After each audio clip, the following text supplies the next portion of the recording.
आप लोगों का बहुत बहुत स्वागत है तथा साथ ही समस्त देशवासियों को हमारा नमस्कार प्रणाम। देखिए, आज 27 फरवरी एक ऐसा दिन है जिसको याद करके आंखें भर जाती है। 27 फरवरी 1931 को इलाहाबाद के अल्फ्रेड पार्क में जो मुठभेड़ हुई महान क्रांतिकारी चंद्रशेखर आज़ाद जी के साथ अंग्रेज एसपी नाट बाबर और दरोगा विशंभर सिंह की, उसमें आज़ाद जी शहीद हो गए। उनकी कुछ यादें हमारे गाजीपुर जिले के साथ भी हैं।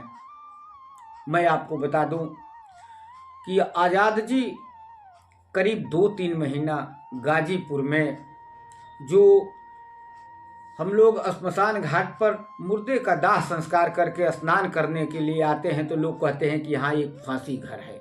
वास्तव में वो फांसी घर नहीं है, वो अंग्रेज नवाब साहब का किला है और किले का वह दरवाजा है। बहरहाल उसके ठीक सामने एक उदासीन मठ है। उदासीन मतलब उदासीन अखाड़े की मठ है। उस मठ पर आज़ाद जी आए थे और उनका विचार था कि इस मठ पर कब्जा करके इस गाजीपुर के चारों ओर, चंदौली गाजीपुर के क्षेत्र में जो है क्रांति का अड्डा बनाया जाए। चूँकि सोचे कि ये साधु जी जो हैं कुछ दिन में मर जाएंगे और मठ पर हम कब्जा कर लेंगे। लेकिन 1-2 महीना, करीब करीब तीसरे महीने तक बीतने के बाद भी उन्होंने अपने साथियों को पत्र लिखा कि आइए आप लोग और हमको ले चलिए यहाँ से, क्योंकि ये साधु जो है मरने वाला नहीं है, शेरों दूध पीता है और रोज दंड बैठक करता है। इसका वर्णन काकोरी कांड के अमर शहीद राम प्रसाद बिस्मिल जी के साथी राम कृष्ण खत्री जी ने अपनी किताब शहीदों के छाँव में किया है। मेरी मुलाकात खत्री जी के लड़के उदय खत्री जी के साथ लखनऊ में हुई। बहरहाल इस पर कभी फिर चर्चा कर ली जाएगी। आज जो है आज़ाद के बारे में मैं अपने आप लोगों को बताने जा रहा हूँ कि कुछ दिन रुक करके और फिर यहाँ से भेष बदल करके चल दिए डॉक्टर सी पूजन राय जी के लड़के दीनानाथ शास्त्री जी।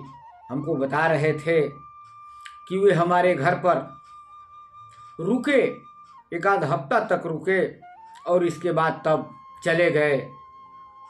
दीनानाथ शास्त्री जी के लड़के जो अमर उजाला में संपादक हैं, अजय राय जी, उन्होंने कहा कि आज़ाद जी के साथ 2 पिस्टल थी, एक पिस्टल उन्होंने हमारे घर पर छोड़ करके चले गए। सच्चाई जो हो, लेकिन शास्त्री जी इस बात को नहीं कहते थे।